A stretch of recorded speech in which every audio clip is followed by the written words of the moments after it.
IVF చికిత్సలో 25% భారీ discount, free doctor consultation, free ultrasound scan, logo launch, Andro max advanced male infertility centre ను కూడా ప్రారంభించారు. బాబు నాయుడు గారు రేవంత్ రెడ్డి గారు దాని అభిప్రాయం అంటే దేని గురించి కలుస్తున్నారు అసలు వీళ్ళు? అంటే విభజన సమయంలో కొన్ని సమస్యలు ఏర్పడ్డాయి కదా, అవి తీర్చే నిమిత్తాన ఏర్పడ్డాయని గత 5 ఏళ్ల క్రితం గుర్తురాలేదు ఇవన్నీ మేడం. 5 ఏళ్ల క్రితం గుర్తురాలేదు. అప్పుడు కూడా ముఖ్యమంత్రి గారేగా చంద్రబాబు నాయుడు గారు అనవసరమైన విషయాల్లో మనది 10 సంవత్సరాలు అక్కడ ఉండి వదులుకొని వచ్చాడు ఈయన. మనకు రావాల్సిన అప్పుడే తీసుకొని వస్తే మనకి బాధలు ఉండేవి కాదు, ప్రత్యేక హోదా అవసరం లేదు, మనకు రావాల్సిన వస్తే చాలు.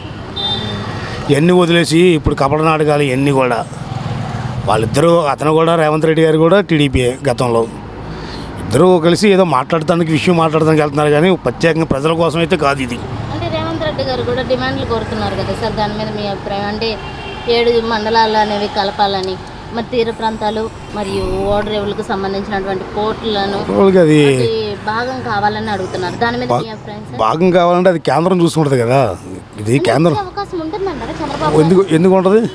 ఎందుకు ఉంటుందండి? ఒకసారి అయిన తర్వాత మళ్ళీ రాజ్యాంగాన్ని మారుస్తారా? మార్చలేరుగా. అది అవకాశమే లేదు. ఇది వేరే మంత్రాల కోసం మీటింగ్ తెప్పించి ప్రజల కోసం అయితే కాదు ఇది. ఇప్పుడు తెలంగాణ ప్రజలకి 24 కోట్లు ఏపీ ప్రజలు ఇవ్వాల్సి ఉంది, ఏపీ అనేది ఇవ్వాల్సి ఉంది అని అంటున్నారు. అది నిజమేనంటారా? ఏపీ ప్రజలు ఇవ్వాల్సిందంట. ఏపీ అనేది మాకు 24 కోట్లు ఇవ్వాలి విభజన జరిగేటప్పుడు అని అంటున్నారు. విభజన జరిగేటప్పుడు ఏపీ 24 కోట్లు ఇవ్వాలి అన్నప్పుడు కేసీఆర్ గారు సార్ అడగలేదా? అప్పట్లో లేనిది ఇప్పుడు ఎందుకు వచ్చింది అసలు? అప్పుడే అడగాలి కదా ఉంటే. అప్పుడు లేనిది 10 ఏళ్ళ తర్వాత మనకి ప్రత్యేక హోదా కావాలనుకున్నప్పుడు ఇవన్నీ ఎందుకు వస్తాయి అంటే ప్రత్యేక హోదాను తొక్కడానికి, ఎంత ఏపీ ప్రజలకి అన్యాయం చేయడానికి. ఇప్పుడు కేసీఆర్ గారు ఓడిపోవడానికి కారణం ఏంటి? అక్కడ ఉన్న మన ఏపీలో ఉన్న జనాభా మీటింగ్లో ఏమన్నాడు? అక్కడ మీరు ఏదైనా ఉంటే ఏపీలో మాట్లాడుకోండి అనబట్టే కదా ఈరోజు అక్కడ ప్రజలంతా రివర్స్ అయింది దానికి. అక్కడ ఉన్న జనాభా ఎవరు? ఏపీ జనాభా కాదా? ఇంకా 24 కోట్లు ఎక్కడి నుంచి వచ్చింది భాగ్యానికి ఇంకా ఇవ్వడానికి? అంటే గతంలో మనకి 7,000 కోట్లు అనేవి ఇవ్వాల్సింది అని అన్నారు. అవి ఇచ్చే అవకాశం ఉందంటారా ఇప్పుడు ఈ భేటీ ద్వారా? ఏవి ఎవరండి ఈ భేటీయే అసలు చెప్తాం కదా, ప్రజల కోసమో కాదు, మన ప్రత్యేక హోదా గురించి ఎవరు మాట్లాడేవాళ్ళు లేరు సార్. గతంలో చంద్రబాబు గారు ప్రత్యేక హోదా గురించి మాట్లాడి ఇప్పుడు దాని గురించి మాట్లాడిన కూడా మాట్లాడతలేదని వైసీపీ వేత్తలు వ్యాఖ్యానించారు. దాని మీద మీ అభిప్రాయం? అభిప్రాయం అంటే ఇప్పుడు వచ్చి దాని గురించి అయితే మనకు పూర్తి తెలియదు. అంటే ప్రత్యేక హోదా గురించి ఆయన మాట్లాడే అవకాశం ఉందంటారా? ప్రత్యేక హోదా గురించి మాట్లాడండి ఆయన. ప్రత్యేక హోదా గురించి మాట్లాడు. ఇప్పుడు ఇక్కడ గెలిచడం కారణం కూడా ఏంటి? 40% జగన్మోహన్ రెడ్డి గారికి వచ్చింది. 45% ఏంటి? 5% కూడా జనాభాలోకి ఎంప్లాయీస్గా జగన్మోహన్ రెడ్డి గారు చేసిన తప్పు ఏంటంటే ప్రతి వాక్యాన్ని ఆయన దగ్గరికి సజ్జల గారు వీళ్ళంతా కూడా వాని దగ్గర తీసుకెళ్లకుండా తొక్కిపెట్టిన ఇవన్నీ. అందువల్ల ఆ 5% కూడా తేడా వచ్చింది. కానీ ఈ పేదోడు పెద్దదారు అన్నారు సార్, పెత్తందారు చెయ్యే పెద్దదైంది. పేదోడు ఓడిపోయాడు. ఇప్పుడు కూడా అలాగని ఓడిపోయాడు అంటే పేదోడు ఓడిపోవడం కాదు, 40% చూపించాం. పేద ప్రజలు మొత్తం 40% చూపించాం. జగన్మోహన్ రెడ్డి గారు ధైర్యంగా ఉండొచ్చు. ప్లస్ నెక్స్ట్ వచ్చే 5 ఏళ్లలో కూడా నెక్స్ట్ వచ్చేది కూడా ఆయనే. ఇప్పుడు కూడా ఆయనదే గెలుపు, ఆయన ఓటమి కాదు. అంటే జగన్ గారు జగన్ లేఅవుట్ల కింద ఏదైతే బిల్లులు తీసుకున్నారు, అంటే ఇల్లు ఇస్తామన్నారు, అట్లా బిల్లులు తీసుకుని ఇల్లులు అనేవి పూర్తి చేయలేదని వ్యాఖ్యానిస్తున్నారు. దాని మీద మీ అభిప్రాయం సార్? ఎక్కడ పూర్తి చేయించారు అసలు? ఇప్పుడు రాజధానిలో పేదోడికి ఇస్తా అన్నాడు, అక్కడ కోర్టులోనే.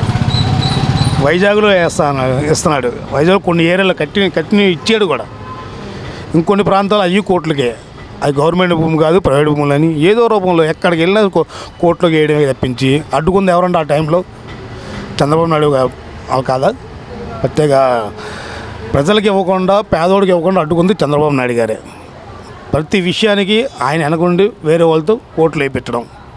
ఇప్పుడు స్మగ్లింగ్ విషయంలో కూడా పవన్ కళ్యాణ్ గారు ఎవరైతే ఉన్నారో ఎక్కువ అధికారంలో ఉన్న వాళ్ళు ఉన్నప్పటికీ కఠినమైనటువంటి చర్యలు తీసుకుంటామన్నారు. తీసుకునే అవకాశం ఉందంటారా? తీసుకుంటే మంచిదే కానీ అది అందరికీ మంచిది. అది నిజంగా స్మగ్లింగ్లు చేసి జగన్మోహన్ రెడ్డి పరిపాలన జరిగింది అనుకో, తీసుకోవడం మంచిదే.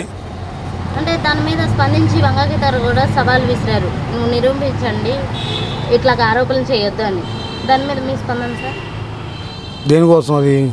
అంటే స్మగ్లింగ్ విషయంలో అదే చెప్తాను కదా, గత ప్రభుత్వంలో స్మగ్లింగ్ నిజంగా జరుగుంటే చెయ్యండి, స్మగ్లింగ్ అదిగా ఉంటే చెయ్యండి.